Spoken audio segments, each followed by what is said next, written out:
एक आदमी ने एक बहुत ही खूबसूरत लड़की से शादी की। शादी के बाद दोनों की ज़िंदगी बहुत प्यार से गुजर रही थी।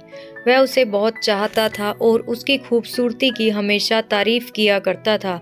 लेकिन कुछ महीनों के बाद लड़की चर्म रोग से ग्रसित हो गई और धीरे धीरे उसकी खूबसूरती जाने लगी।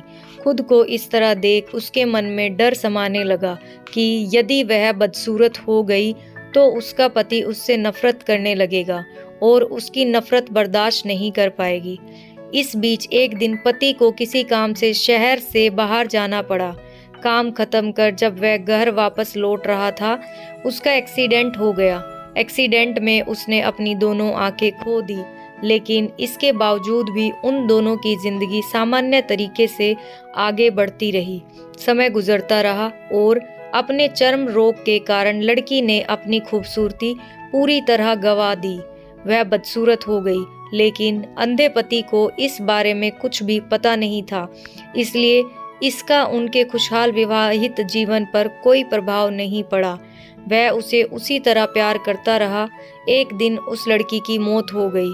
पति अब अकेला हो गया था। वह बहुत दुखी था। वह उस शहर को छोड़कर जाना चाहता था। उसने अंतिम संस्कार की सारी क्रियाएं पूर्ण की और शहर छोड़कर जाने लगा। तभी एक आदमी ने पीछे से उसे पुकारा और पास आकर कहा, अब तुम बिना सहारे के अकेले कैसे चल पाओगे? इतने साल तो तुम्हारी पत्नी तुम्हारी मदद किया करती थी। पति ने जवाब दिया, दोस्त, मैं अंधा नहीं हूँ, मैं बस अंधा होने का नाटक कर रहा था, क्योंकि यदि मेरी पत्नी को पता चल जाता कि मैं उसकी बदसूरती देख सकता हूँ तो यह उसे बर्दाश्त नहीं हो पाता। इसलिए मैंने इतने साल अंधे होने का दिखावा किया। वह बहुत अच्छी पत्नी थी, मैं बस उसे खुश रखना चाहता था।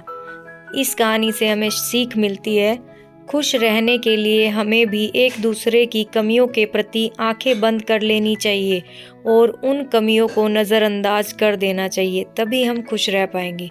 कहानी कैसी लगी दोस्तों, कमेंट में ज़रूर बताइएगा। वीडियो अच्छी लगे तो इसे शेयर करें और चैनल को सब्सक्राइब करें। Thank you.